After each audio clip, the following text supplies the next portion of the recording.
अनि सरहरूले चाहिँ 2 नम्बर प्रदेशलाई त एकैपल्ट बर्बाद गरिदिनु भएको हो। म घण्टाघरमा भाषणमा त्यतै एग्रेसिभ कुराहरू गरेका छु, नगरेको होइन। तपाईले कति चाहियो के चाहियो लिखित पठाउनुस्। म तोडफोड गर्ने, टायरहरू बाल्ने, मसाल जुलुसहरू निकाल्ने गरिन्छ भने तपाईकै आफ्नै बोलेको कुरा तपाईँ आफै फेसबुकबाट त्यो अपलोड गर्दा तपाईँलाई कस्तो लाग्छ? अनि त्यसै चाहिँ किन गर्नुहुन्छ? विभिन्न संस्थाहरूले दिनहौ खाना बनाएर रोडै गाडीमा लिएर घुमेर त्यस्ता व्यक्तिलाई खुवाइरहेका छन्। देशमाथि अन्याय भयो, अत्याचार भयो, विधिको शासन मिचियो।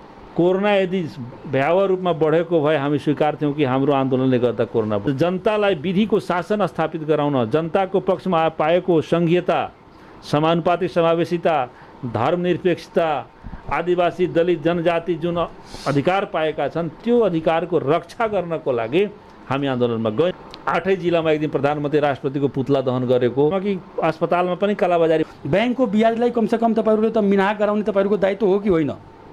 नमस्कार दर्शकवृन्द, तपाईँले हेर्दै हुनुहुन्छ एनके नेपाल, जनताको जिज्ञासा हाम्रो समाधान। फरक काम र फरक सोचको साथ एनके नेपाल तपाईँको माझ। आज चाहिँ हामी कोरोना अनि हाम्रो देशमा भइराखेको राजनीतिक गतिविधिको बारेमा बुझ्नका लागि पर्सा जिल्लाका स्थानीय नेता श्री रामनरेशज्यूसँग चाहिँ हामी कुराकानी गर्न गइरहेका। हामी आज विशेष रूपमा कुराकानी गर्न गइरहेका छौँ जनताको चासो गुनासो प्रसहितको कार्यक्रम जनताको। सर, एनके नेपालमा स्वागत छ। धन्यवाद सर, आफ्नो परिचय एकपल्ट दिनु। म रामनरेश यादव, जनता समाजवादी पार्टी पर्साको अध्यक्ष। सर, अहिले सन्चै हुनुहुन्छ? सन्चै भन्नु पर्यो, कोरोनाको कहर चलिरहेछ होइन, सुरक्षित साथ बस्नु परिरहेछ। राजनीतिक व्यक्तित्वको नाताले जान आउन पनि परिरहेछ, तैपनि सेफ छौँ, त्यसैले राम्रै भन्नु पर्यो। अनि सरहरूले चाहिँ 2 नम्बर प्रदेशलाई त एकैपल्ट बर्बाद गरिदिनु भएको हो भने नेपाली जनताको एकदम ठुलो अहिले चाहिँ आरोप लगाइराखेका छन्। यसमा सरले के भन्न चाहनुहुन्छ? 2 नम्बर प्रदेशलाई जनता दलले कुन हिसाबले यसलाई खतम पार्यो त? त्यो कारण बताउनु पर्यो नि, त्यसपछि नै म जवाब दिन्छु। जसरी कि अब चाहिँ तपाईँहरूको विधायकज्यूहरूको कुरा गर्ने होदेखि, चाहे एमएलएको कुरा गर्ने होदेखि, चाहे मेयर साहबजीको कुरा गर्ने होदेखि, चाहे हाम्रो मुख्यमन्त्रीज्यूको कुरा गर्ने होदेखि, श्री माननीय मुख्यमन्त्रीज्यूहरूको चाहिँ हामी विभिन्न फेसबुकमा चाहिँ जनताहरूले के लेखेका छन् कि हाम्रो मुख्यमन्त्री चाहिँ अहिले कता हराइसक्नु भएको छ। अहिले चाहिँ कोरोनाको बेलामा तपाईहरूको दायित्व एउटा के बनेको छ कि हाम्रो चाहिँ 2 नम्बर प्रदेशमा तपाईहरूको सरकार हो, यो चाहिँ कोरोनामा चाहिँ अहिले बिहान कमाउने र बेलुका खाने मान्छे पनि धेरै छन्, उहाँहरूलाई राहत खोइ तपाईँहरूले बाँटेको हैन। वास्तवमा यो प्रदेश नम्बर 2 को सरकारमाथि यदि कोही औँला उठाइरहेको छ, केही कुरा भनिरहेको छ भने त्यो सरासर मिथ्या हो।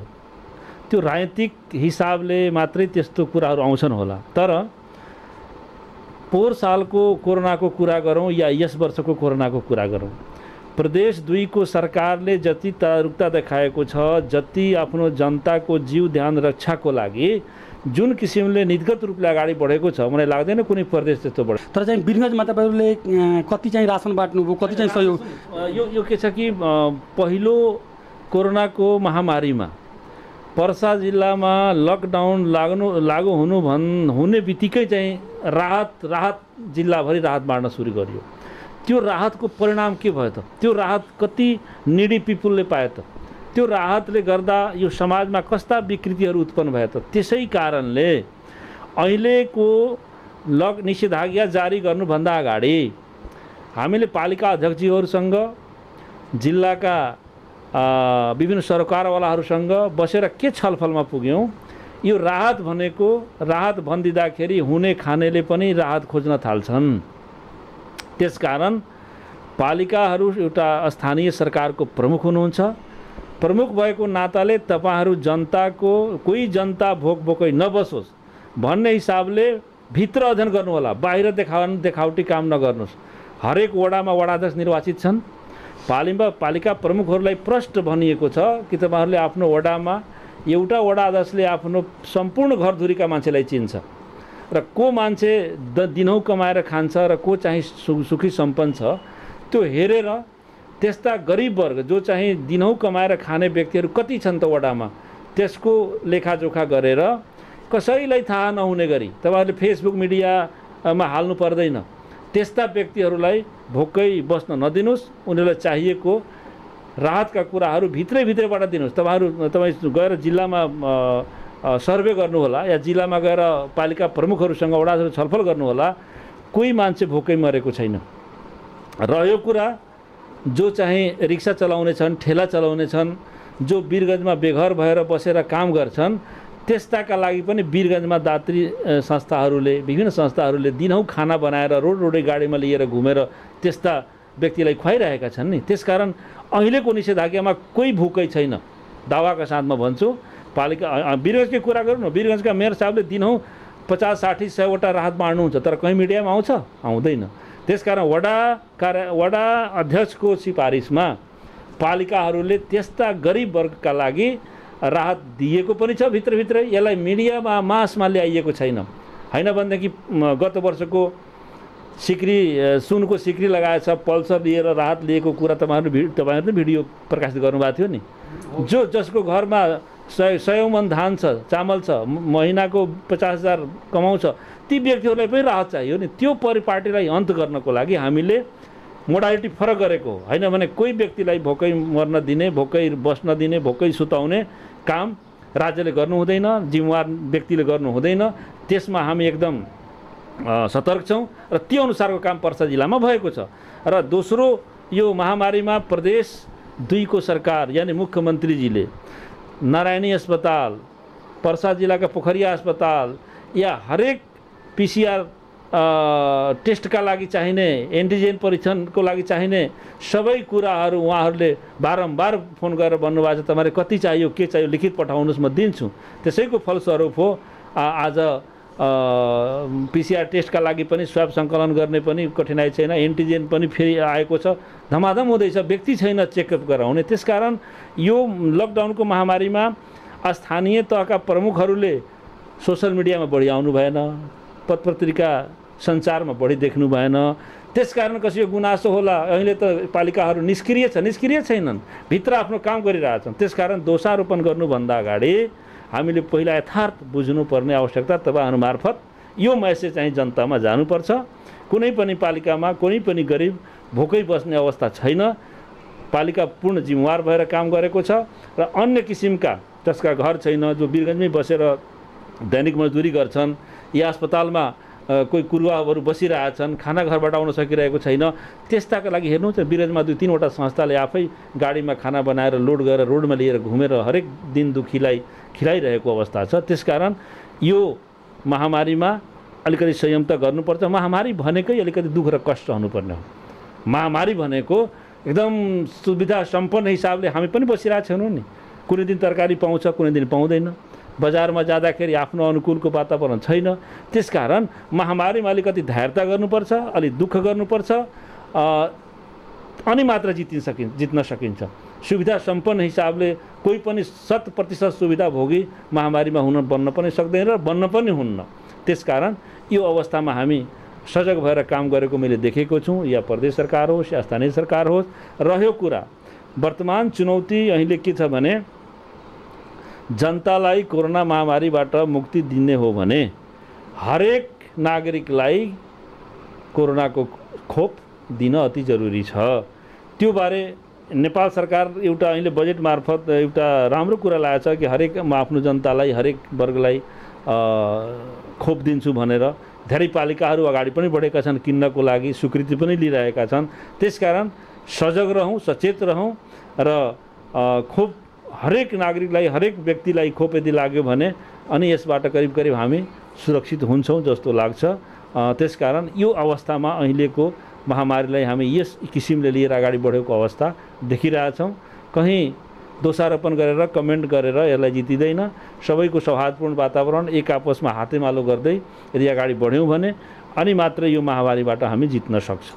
अनि सर, तपाईँ चाहिँ यहाँका पर्सा जिल्लाका अध्यक्षको हैसियतले हाम्रो वीरगञ्जमा चाहे पर्सा जिल्लामा, वीरगञ्जको त कुरा तपाईँसँग गर्नै मिल्दैन, पुरा पर्सा जिल्लाको कुरा गर्ने होदेखि तपाईँले चाहिँ अनुगमन गर्नुभएको छ यो कालो बजारीको प्रति। हरेक कुरामा चाहिँ दाम बढेको छ, जबकि हरेक सामानहरू भारतबाट आयात निर्यातको चाहिँ रोक लगाइएको छैन। तैपनि चाहिँ यसो भएको छ भने तपाईँ चाहिँ आफ्नो एउटा पर्सा जिल्लाको अध्यक्षको हैसियतले यसमा चाहिँ के कुरा पहल गर्नुभएको छ? वास्तवमा यस्तै बेलामा कालाबजारी मौलाउने हो, सही कुरा हो। द्वन्द्वको बेलामा, महामारीको बेलामा, कुनै आम हडतालको बेलामा, यस्ता बेलामा भित्रभित्र धेरै 2 नम्बर कामहरू हुने गर्छन् र जनतालाई ठग्ने, राज्यलाई ठग्ने काम पनि हुन्छ, त्यो स्वाभाविक हो होइन। तर पर्सा जिल्लामा जब कालाबजारीको कुराहरू सामाजिक सञ्जालमा तपाईँहरूको सचेत पत्रकार साथीहरूबाट जब आयो, हामी एकदम सशक्त भएर सहायक प्रमुख जिल्ला अधिकारीको अध्यक्षतामा 3 सदस्यीय कि उहाँहरूको आफ्नो जुन निर्देशिका छ त्यो बमोजिम समिति बनाएर हरेक ठाउँमा अनुगमन उहाँहरू गर्नुभएको छ। यहाँसम्म कि अस्पतालमा पनि कालाबजारी भइरहेछ बिरामीहरूसँग, त्यसबारे पनि अनुगमन भयो। धेरै ठाउँमा हिदायत पनि दिइएको छ, यानि माल सामान खाद्यान्नमा पनि कालाबजारी भएको होला। तर यो बाले सशक्त रूपमा हामी प्रशासनलाई अगाडि बढ्न हामी भनेका थियौँ र त्यो हिसाबले मलाई लाग्छ 1-2 जनालाई कारबाहीको दायरामा पनि आए। हेर्नुभयो तपाईँ, त्यही कारण हो कि 1-2 जना कारबाहीमा पनि परे। कारबाही किन गर्नु पर्यो? ताकि कसैले फेरि पनि त्यस्तो कालाबजारी गर्न दुस्साहस नगरोस्। त्यसकारण हामीले प्रयास गरेको हो र प्रशासनलाई हामी हरदम घचघचाएका छौँ, यसमा अगाडि बढ्नुहोस् र जहाँ कालाबजारी जो गरिरहेछ त्यसलाई अब छोड्नु हुँदैन। 1-2 जनालाई कारबाहीको दायरामा नल्याएदेखि कोही डराउँदैन। त्यसकारण यसबारे पनि पहल भएको छ र मलाई लाग्छ जुन किसिमले हामी सोचेका छौँ त्यो किसिमको कालाबजारी 100% भएको, एकादुक्का भएका होलान्। ठगीहरू पनि अस्पतालमा भएको छ, त्यो बारे पनि छानबिन हुँदैछ।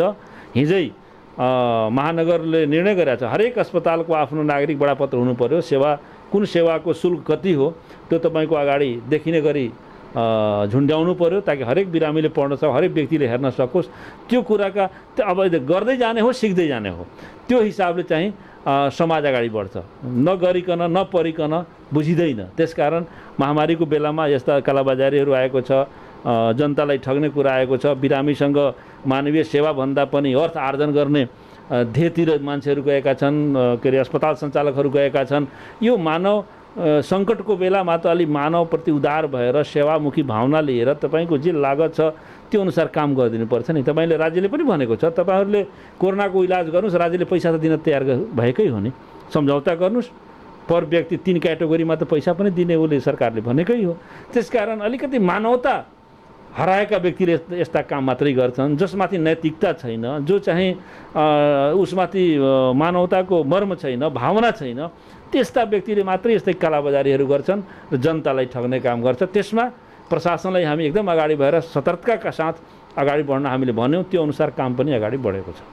अनि सर, अब चाहिँ वीरगञ्जवासी र पर्सा जिल्लावासीहरूलाई तपाईँ सबै पार्टीहरू अनि चाहिँ हाम्रो सिडिओ साहेबहरू, अनि चाहे हाम्रो एसपी साहेब, चाहे अब हाम्रो मेयर साहबको कुरा गरौँ, जनताले के भनेको के अहिले भन्दैछन्? जनताहरूको गुनासो छ कि सबै यो पार्टीगतका शीर्ष नेताहरू मिलेर यसपालि चाहिँ हाम्रो पर्सा जिल्लालाई ध्वस्तै गर्ने प्लान भएको छ।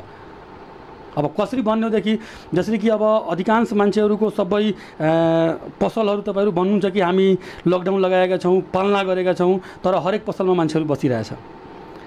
हरेक ठाउँमा चाहिँ अब जुन सामान अब 10 रुपियाँको सामान 20 रुपियाँमा दिइराखेका छन्, 5 रुपियाँको सामान 10 रुपियाँमा दिइराखेका छन्। यो सब गरेर एउटा पार्टी यो भयो। अब चाहिँ अर्को चाहिँ जनताहरूको के रहेको छ कि अब हामीलाई कमाउन दिएको छैन। अब यहाँको सेन्टर, पर्सा जिल्लाको सेन्टर भनेको वीरगञ्ज हो। अब वीरगञ्जमै मान्छेहरूलाई छिर्न दिएको छैन। हामी चाहिँ ब्याङ्कको ब्याज किस्ता कसरी बुझाउने? जनताहरूको छ कि उहाँहरूसँग त पैसा छ, उहाँहरूको धेरै कमाइ छ, उहाँहरूले आफ्नो म्यानेज गर्नुहुन्छ होला। अब हामी चाहिँ कसरी म्यानेज गरिदिने? तर ब्याङ्कको ब्याजलाई कमसेकम तपाईँहरूले त मिनाहा गराउने तपाईँहरूको दायित्व हो कि होइन? वास्तवमा यो प्रश्न जुन छ नि, म एउटा कुरा के भन्छु, यो लकडाउन र निषेधाज्ञा कसको लागि हो यो पहिला हामीले बुझ्यौँ। यो निषेधाज्ञा जिल्ला प्रशासन कार्यालयको लागि हो, यो निषेधाज्ञा राजनीतिक दलको लागि हो, यो निषेधाज्ञा भनेको सञ्चारकर्मीको लागि हो? होइन। यो निषेधाज्ञा भनेको सम्पूर्ण मानवमाथि परेको सङ्कटबाट बच्नको लागि हो। त जनताले कमसेकम त्यति अनुभूति गरिदिनु पर्यो नि। जनताले एक दिन कुनै दुखै गरेर घरमै बसेर जे छ घरमा त्यही खाएर बच्न सक्ने अवस्था बनाउन सक्नु पर्यो नि। यानि कालाबजारी भयो, तपाईँ सामान किनिराख्नु भएको छ, ठिक छ, अलिकति भित्रभित्र खुकुलो छ भनेदेखि सबैको आवश्यकताहरू पूर्ति पनि भएका छन्।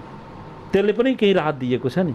यदि 100% अब पर्सा जिल्लालाई मार्ने हिसाबले राजनीतिक दल र प्रशासन मिलेर गर्यो भन्दाखेरि होइन, तपाईँ बाँचेपछि तपाईँको रोजगार गर्ने हो, तपाईँको जीवन रहेपछि मात्रै तपाईँले बिजनेस र व्यापार गर्ने हो, तपाईँको जीवन रहेपछि मात्रै तपाईँ मिठो मिठो खाना भोलि खाने हो। त्यसकारण पहिला आफू बाँच्नु पर्यो नि।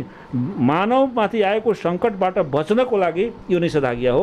जनताले यसमा सचेत भएर सचेत नागरिकको हैसियतले सब कुरा बुझिदिनुपर्छ र कालाबजारी गर्नेहरूप्रति हामी यदि सचेत नागरिक हौँ भने हामी सामान किन्न जाँदाखेरि पहिला त हामीलाई मूल्य थाहा होला नि। पहिला सामान यो यतिमा लाग्थ्यो, आज किन यति, त्यही प्रति प्रश्न गर्नु पर्यो। होइन भने ल तपाईँ यतिमा दिनुभयो भने म तुरन्त प्रहरीमा फोन गर्छु, प्रशासनमा फोन गर्छु भनेपछि त्यो मान्छे पनि डराउँछ नि। त एउटा किन्नेले सुटुक्क दियो, सुटुक्क लिएर आएपछि कालाबजारी बढाउने को हो? कालाबजारी गराउने काममा सहयोग कसले गरिरहेछ? त्यो कुरा हामी सचेत नागरिक बनाऊँ। हामीले आफ्नो स्तरबाट पनि यो कामलाई सहयोग गरौँ।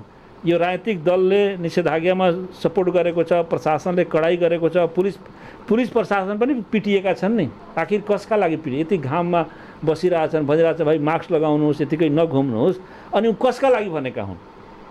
त्यसकारण जनताले त्यो कुरा बुझिदिनुपर्छ, नागरिकले त्यो कुरा बुझिदिनुपर्छ, सचेत नागरिक हामीले भइदिनुपर्छ।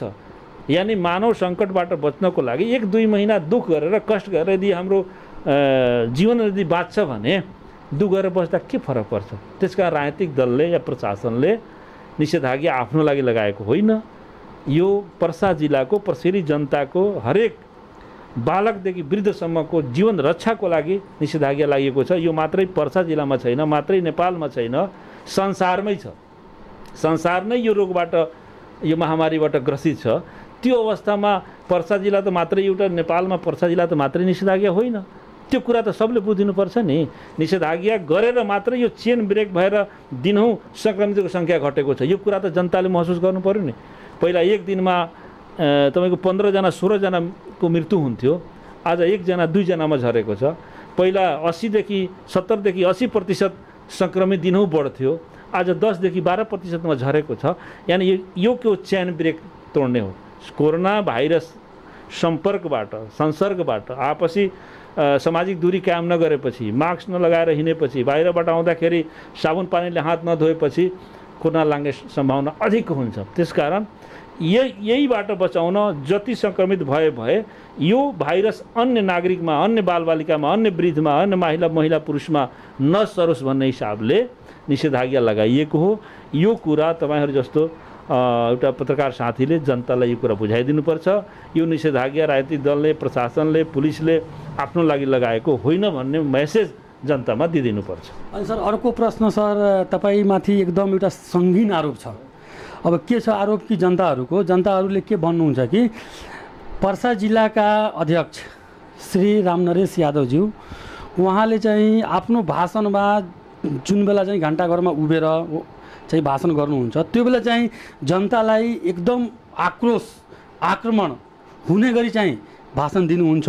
त्यो भाषणले गर्दा चाहिँ जनतामा चाहिँ आक्रोश आउँछ। त्यो आक्रोशले गर्दा चाहिँ विदेशमा चाहिँ विभिन्न किसिमका अनलिगल एक्टिभिटीहरू जस्तै तोडफोड गर्ने, टायरहरू बाल्ने, मसाल जुलुसहरू निकाल्ने गरिन्छ भने तपाईँकै आफ्नै बोलेको कुरा तपाईँ आफै फेसबुकबाट त्यो अपलोड गर्दा तपाईँलाई कस्तो लाग्छ? अनि त्यसै चाहिँ किन गर्नुहुन्छ? होइन, वास्तवमा बडा राम्रो प्रश्न गर्नुभयो। हामी निषेधाज्ञा लगाएका छौँ। होइन सर, यो कुरा सर आन्दोलनमा घण्टाघरमा भाषण गर्छु, एग्रेसिभ भाषण गर्छु, होइन, स्वाभाविक हो। जनता, हाम्रो पार्टीको युवा नेता कार्यकर्ता विद्यार्थीमा जोस हामी भर्छौँ, स्वाभाविक हो। यानि यो कोरोना कहरको कालमा यदि देशमाथि अन्याय भयो, अत्याचार भयो, विधिको शासन मिचियो, त्यो मलाई लाग्छ यो प्रश्न अलि सुरुको कोरोनाको कहरको बेलामा चाहिँ बढी भएको थियो, किनभने हाम्रो चरणबद्ध आन्दोलनमा थियौँ त्यो बेला। तर त्यो आन्दोलनपछि कोरोना यदि भयावह रूपमा बढेको भए हामी स्वीकार्थ्यौँ कि हाम्रो आन्दोलनले गर्दा कोरोना बढ्यो। तर पनि हामी बहुत सजग भएर, सचेत भएर कार्यक्रम गऱ्यौँ र यसरी कार्यक्रम गर्दाखेरि पुस 5 गते देशमा एउटा ठुलो सङ्कट आयो। देशमा संविधानको उल्लङ्घन भयो, देशमा असंवैधानिक काम भयो, देशमा स्वेच्छाचारी मौलायो र आफ्नो सत्ता टिकाउनको लागि, कुर्सी बचाउनको लागि संसद विघटन गरियो। त्यो संसद विघटन गर्नुपर्ने संविधानको धारा 76 को उपधारा 1 देखि 7 सम्मको व्याख्या तपाईँले पढ्नु भएको होला। जब आफ्नै पार्टीको किचिलोमा आफ्नै पार्टीको द्वन्द्वमा देशलाई बन्धक बनाउन पाइँदैन र देशको शासन पद्धतिलाई, देशको विधि विधानलाई, देशको मौलिक अधिकारलाई कसैले हनन गर्न सक्दैन। त्यो काम त्यस बेलाको सरकार प्रमुखले गरेपछि हामीले त्यसलाई सच्याउनको लागि हाम्रो केन्द्रीय कार्यालयले गरेको सर्कुलर अनुसार नेपालभरिमा त्यो आन्दोलन भएको हो। त्यसकारण जनतालाई विधिको शासन स्थापित गराउन, जनताको पक्षमा पाएको संघीयता, समानुपातिक समावेशिता, धर्मनिरपेक्षता, आदिवासी दलित जनजाति जुन अधिकार पाएका छन् त्यो अधिकारको रक्षा गर्नको लागि हामी आन्दोलनमा गयौँ, सही कुरा हो। र त्यो आन्दोलनले गर्दा मात्रै सर्वोच्च अदालतले एउटा न्यायालयप्रति भएको विश्वास जागृत गर्यो र उसले संसद पुनर्बहाली गर्यो। र संसद पुनर्बहाली गरिसकेपछि अहिलेको प्रक्रिया पनि हेर्नुस्, 2 अनुसार सरकार बनाउन आह्वान भयो। 76 को उपधारा 2 बमोजिम 2 वा 2 भन्दा बढी दल मिलेर सरकार बनाओस्, तर कुनै दल भएन। उपदफा 76 को उपदफा 3 अनुसार उपधारा 3 अनुसार फेरि बनाइयो केपी ओलीलाई प्रधानमन्त्री। अनि 4 मा के उपधारा 4 मा के छ कि 30 दिनभित्र प्रधानमन्त्रीले विश्वासको मत लिनु पर्यो। अब विश्वासको मत केही दिन अगाडि, यो जारी हुनुभन्दा केही दिन अगाडि उहाँले आफै विश्वासको मत लिनुभएको थियो, त फेल हुनुभएको थियो संसदमा। र 3 को विश्वास 4 को विश्वास नलिकन 5 अनुसार सरकार बनाउन बाटो खुला गरे भनेर भन्नुभयो। कति निरङ्कुशता! न राजीनामा दिनुभयो, न विश्वासको मत लिनुभयो। अनि 5 अनुसार जब 5 मा के लेखेको छ भने धारा 76 को उपधारा 5 मा प्रतिनिधि सभाको कुनै एउटा सदस्यले आफूसँग भरपर्दो बहुमतका भरपर्दो आधार पेश गरेमा उसलाई राष्ट्रपतिले प्रधानमन्त्री बनाउन सक्ने। अनि 139 सांसदले शेरबहादुर देउपाजीलाई प्रधानमन्त्रीमा प्रपोज गरेपछि किन संसद विघटन गर्नु पर्यो? त्यही मुद्दा अहिले फेरि पनि सर्वोच्चमा गएको छ। 146 सांसद एक गरेर काउन्टिङ गरेर उहाँहरूले शनाखत गर्नुभएको छ। त्यही फेरि पनि विधिको शासनलाई मिच्न खोजिएको छ, देशबाट संघीयतालाई हटाउन खोजिएको छ, देशमा फेरि पनि अशान्त वातावरण सिर्जना गर्ने खेल सुरु भएको छ।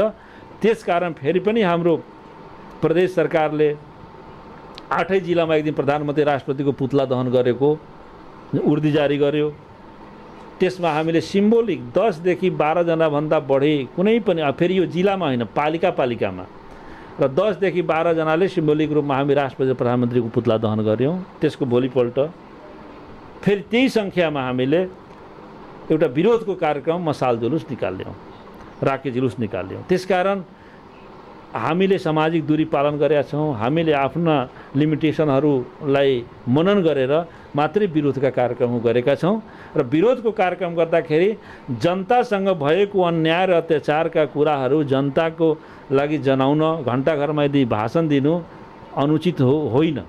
जनतालाई सुसूचित गर्नुपर्छ। हामी पार्टीको जिम्मेवार व्यक्ति हौँ। राज्यमा के गतिविधि भइरहेको छ, राज्यले के राम्रो गरिरहेछ, के नराम्रो गरिरहेछ, जनतालाई बताउने हाम्रो दायित्व हो। त्यो दायित्व अनुसार म घण्टाघरमा भाषणमा त्यता एग्रेसिभ कुराहरू गरेका छु, नगरेको होइन। अनि सर फेरि चाहिँ जनतालाई एउटा अर्को कुरा के डरलाग्दो कुरा भइराखेको छ। अब चाहिँ लकडाउन खुकुलो गरियो, केही दिनमा चाहिँ लकडाउनलाई समाप्त गरिन्छ। फेरि समाप्त गरिसके पछाडि फेरि चाहिँ आन्दोलनलाई पहिला जस्तै पर साल जस्तै यो साल पनि संसदलाई विघटन गरिएको छ। यसपालि पनि यो एउटा रणनीतिको रूपमा जनताहरू बुझिरहेका छन् कि यदि चाहिँ लकडाउन समापन हुन्छ भने फेरि तपाईहरू जस्तै तपाईँ पनि अनि तपाईहरू जस्तो पनि जिल्ला अध्यक्षहरू, राष्ट्रिय अध्यक्षज्यूहरू फेरि चाहिँ जनताहरूलाई एग्रेसिभ हालेर सरले चाहिँ एकदम सिम्पली भनिदिनु भयो कि मैले बोल्छु हाम्रो कार्यकर्तालाई जोस ल्याउनको लागि, काम गर्नको लागि। तर त्यो चाहिँ गर्ने बेलामा चाहिँ धेरैको अपाङ पनि हुने गरेका छन्। धेरै चोटपटक पनि लाग्ने गरेका छन्। त यो एउटा जनतामा चाहिँ ठुलो कुरा के शङ्का लागेको छ कि अहिले चाहिँ फेरि लकडाउनलाई समापन गरिन्छ, फेरि चाहिँ आन्दोलन गरिन्छ, त्यो आन्दोलनबाट फेरि कति चाहिँ घाइते बन्ने डर आशंका धेरै जनताहरूलाई लागेको छ। यसको बारेमा तपाईँ के भन्न चाहनुहुन्छ सर? स्वाभाविक हो, राजनीतिक दलले आफ्नो नेपाली जनताहरूसँग सत्ताधारी पार्टीले, सत्ताधारी प्रधानमन्त्रीले स्वेच्छाचारी कदम चाल्नुभयो भने, देशमा विधिको शासन लागू गर्न खोज्नु भएन भने, देशमा अलोकतान्त्रिक पद्धतिलाई प्रारम्भ गर्नुहुन्छ भने राजनीतिक दल चुप लागेर बस्दैन। यो स्वाभाविक हो। लकडाउन हटेपछि या नहटे पनि यदि सर्वोच्चले संसदलाई पुनर्स्थापन गरेन भने यो देशमा राजनीतिक उथलपुथल हुन्छ, राजनीतिक ठुलो आन्दोलन हुन्छ। र यसमा नेपाली काङ्ग्रेस पनि छ, नेपाल कम्युनिस्ट पार्टी माओवादी केन्द्र पनि छ, माधवजी र खनालजीको त्यही पार्टीको एमालेका 2 शीर्ष नेताहरूको आफ्नो समूह छ, सिङ्गो हामी जनता समाजवादी पार्टी पनि छौँ। र जनतासँग जब खेलवाड गरिन्छ, जनताको अभिमतलाई अपमान गरिन्छ, जनताको मनोभावनालाई यदि बुझिँदैन भने, जनतालाई सर्वोपरि राखेर देश सञ्चालन हुँदैन भने त्यो देशमा आन्दोलन निश्चित हुन्छ। त्यसकारण यदि सही मानेमा तपाईँले राम्रो प्रश्न गर्नुभएको छ र यदि सही निर्णय भएन भने आन्दोलन फेरि पनि हुन्छ। र जबसम्म देशमा आन्दोलन हुँदैन तबसम्म देशमा आमूल परिवर्तन हुँदैन। 62-63 को मधेस जनविद्रोह नभएको भए देशमा संघीयता आउने थिएन। यदि 10 वर्षे जनयुद्ध नभएको भए माओवादीको यो देशमा गणतन्त्र आउनेवाला थिएन। त्यसकारण आन्दोलनको बलमा नेपाली जनता, नेपाली आमा बुवाहरूका धेरै सपुतहरू यो अधिकार प्राप्तिका लागि आहुति दिएका छन्, शहीद भएका छन्, अपाङ्ग भएका छन्, अङ्गभङ्ग भएका छन्। अहिले पनि धेरैजना बेडमा सुतिरहेका छन्, बसिरहेका छन्। त्यसकारण नेपाल आमाका ती सपुतहरूप्रति म नमन गर्न चाहन्छु कि आफ्नो देशका लाई मुक्ति दिनको लागि त्यस्ता आहुतिहरू दिनुभएको छ। त्यसकारण यो यो यो राजनीतिको एउटा चरण हो। र जब जब देशमा अन्याय, अत्याचार, विधिको शासन मेटिँदै जान्छ त नयाँ नयाँ अनुसारको आन्दोलनको सुरुवात हुन्छ। र देशमा कुनै पनि आन्दोलन व्यक्तिको लागि हुँदैन, आन्दोलन भनेको जनताको लागि हो। र जनताको जीवन रक्षा, जनताको अधिकार र नेपालमा बसेका सम्पूर्ण जात जाति, सम्पूर्ण भाषाभाषी, अल्पसङ्ख्यक, आदिवासी, जनजाति, मुस्लिम, मधेसी, महिला सबैलाई समान अधिकार दिलाउनको लागि जनता समाजवादी पार्टी अगाडि आएको छ। त्यसैको फलस्वरूप आज 62-63 को मधेस विद्रोह नभएको भए मधेसी कोटामा नाम निकालेर कोही अधिकृत हुनेवाला थिएन। मधेसी मूलका मानिस हाम्रा भाइ बन्धुहरू, कोही महिलाहरू त्यहाँ पुग्नेवाला थिएनन्। त्यो ठुलो उपलब्धि हो कि आज हामी पनि आरक्षणमा आफ्ना सिट पाएका छौँ। यसलाई कदापि भुल्नु हुँदैन। यो भनेको तत्कालीन मधेसी जनअधिकार फोरमको दिन हो, मान्य उपेन्द्र यादवको नेतृत्वमा भएको आन्दोलनको दिन हो। यसलाई कसैले नाइ भनेर यो हुनेवाला छैन। त्यसकारण आन्दोलनले नयाँ रूप दिन्छ र आन्दोलनले एउटा आमूल परिवर्तन गर्छ। आन्दोलनले गर्दा नै देशमा यति ठुलो परिवर्तन त मलाई लाग्छ संसारको उदाहरणीय आन्दोलनहरू नेपालमा भएको छ। र त्यही आन्दोलनको फलस्वरूप देश आज सङ्घीय लोकतान्त्रिक गणतन्त्र भएको छ। देशमा स्थानीय सरकारहरू बनेको छ, देशमा प्रदेश सरकारहरू बनेको छ। समानुपातिक समावेशिता गर्दै देशमा अपहेलित, शोषित, पीडितको उत्थानको लागि अगाडि बढेको छ। यस्ता कुराहरू ठुलो उपलब्धि भएको छ नेपालमा आन्दोलन। त्यसकारण आन्दोलनले देशै बिगारिदिन्छ भन्ने कुरा होइन। आन्दोलनले आमूल परिवर्तन गर्छ देशमा, आमूल जनताको पक्षमा, जनताको अधिकार दिलाउनको लागि अगाडि बढ्छ। आन्दोलन सितिमिति कुरा होइन र आन्दोलन गर्ने कसैको रहर पनि होइन। आन्दोलन बाध्यकारी भएपछि मात्रै आन्दोलनमा गइन्छ। केही चारा नचलेपछि मात्रै हामी आन्दोलनमा जान्छौँ, सडकमा जान्छौँ। र सडकको शक्ति नै सबभन्दा ठुलो शक्ति हो र देशलाई परिवर्तन गराउने सडक आन्दोलन नै हो। यहाँका स्थानीय जनताहरू मलाई बारम्बार के भन्नुहुन्छ कि आफ्नो चाहिँ कार्यक्रमको माध्यमबाट एकपल्ट चाहिँ सोध्नु होला कि हाम्रो देशमा कुन पार्टी राम्रो हो अनि कुन नेता राम्रो हो। बडा राम्रो प्रश्न गर्नुभयो, जनताले जान्नै पर्ने प्रश्न गर्नुभयो। र सुरुमा एउटा राम्रो कुरा तपाईँ के सोध्नुभयो, कुन पार्टी राम्रो, कुन नेता राम्रो। पार्टी र नेता यो देशको मूल विकासको आधार नै राजनीतिक दलमाथि टिकेको छ र कुनै पनि देशको सत्ता सञ्चालन सबैलाई सञ्चालन गर्ने राजनीतिक दल नै हो। र सुरुमा हामीले केपी ओलीको विरोध गऱ्यौँ, आजसम्म पनि गरिरहेका छौँ। हाम्रो लाइन क्लियर छ। बिचमा भन्नुभयो केपी ओलीको सरकारमा हाम्रो पार्टी गएको थियो, उपेन्द्रजी जानुभएको थियो।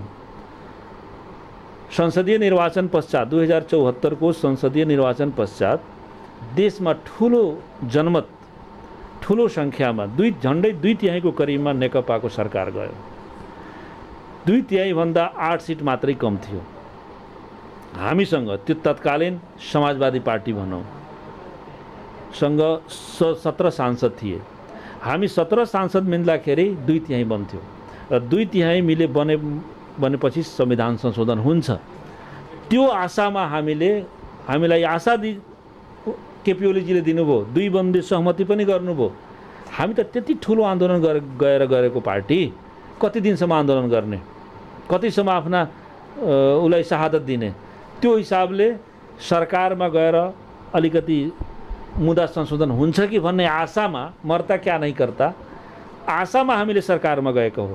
र सरकारमा गइसकेपछि ओलीजीको रवैयाले सरकार छोडेर हामीले बाध्य भएर आउनु पर्यो। त जो चाहिँ अगुल्टोले हर्काएको कुकुर बिजुली चम्कदा तर्सिन्छ भन्ने नेपालीमा उखान्छ। जो व्यक्तिले त्यति हामीसँग घात गरेको छ, त्यति हामीसँग अन्याय गरेको छ, अविश्वास गरेको छ, त्यो व्यक्तिनिर हामी फेरि जान्छौँ।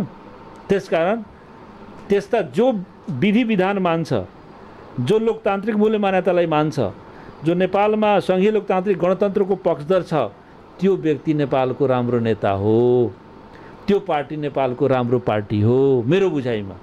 र जो व्यक्ति अलोकतान्त्रिक छ, जो निरङ्कुश छ, विधिको शासन मान्दैन, स्वेच्छाचारी गर्छ, त्यो नेता राम्रो होइन। र त्यो बाटोमा हिँड्नुभएको छ केपी ओलीजी। त्यसकारण उहाँको हामी विरोध गरिरहेछौँ। हाम्रो जनता समाजवादी पार्टी फुटेको छैन। जनता समाजवादी पार्टीमा 2 किता छ। एउटा किता भनेको संवैधानिक अधिकारलाई रक्षा गर्ने, एउटा किता भनेको असंवैधानिक दिशातिर जाने। जो संवैधानिक लोकतान्त्रिक मूल्य मान्यता मान्नुहुन्छ, सङ्घीय लोकतान्त्रिक गणतन्त्रलाई स्वीकार गर्नुभएको छ, जो संहितालाई स्वीकार गर्नुभएको छ, जो समानुपातिक समावेशितालाई स्वीकार गर्नुभएको छ, जनता समाजवादी पार्टीमा हुनुहुन्छ। जो चाहिँ यी मुद्दाहरूबाट फरक हिसाबले आफ्नो स्वेच्छाचारी, आफ्नो व्यक्तिगत लोभ लालच, आफ्नो व्यक्तिगत स्वार्थ पूर्तिका लागि कोही अलोकतान्त्रिक व्यक्तिको निर जान चाहनु भएको कुरालाई देखेर पार्टीले उहाँलाई निष्कासन गरेको छ। त्यसकारण जनता समाजवादी पार्टी आज पनि छ, भोलि पनि रहन्छ। जो हाम्रो मूल्य पार्टीको विधान, देशको कानुन बमोजिम हिँड्दैनन्, त्यस्ता व्यक्तिहरूलाई मात्रै पार्टीले अलग गरेको हो। यो कुरा प्रश्न रूपले बुझाउन चाहेको हो। त्यसकारण मैले सुरुमै भने बडा राम्रो प्रश्न गर्नुभएको छ। हाम्रो सिद्धान्त र विचार अटल छ। हामी सिद्धान्त र विचारको आधारमा जनता समाजवादी पार्टीप्रति पूर्ण समर्पित छौँ र यो पार्टी देशमा खुशहाली ल्याउन चाहन्छ, देशमा विधिको शासन ल्याउन चाहन्छ, देशमा संहिताको रक्षा गर्न चाहन्छ, देशमा प्राप्त सबै खाले प्राप्त भएका उपलब्धिहरूलाई रक्षा गर्न चाहन्छ। त्यो दिशातिर आज भन्ने हो भने जो पार्टी यस मुद्दामा अडिग हुनुहुन्छ उहाँहरूसँग हाम्रो सहकार भइरहेको छ।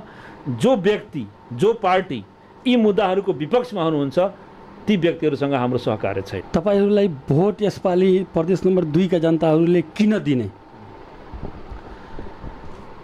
तपाईहरूले त्यस्तो के काम गर्नुभएको छ कि? प्रदेश नम्बर 2 एउटा मात्रै प्रदेश हो जसले संहितालाई टिकाएर राखेको छ।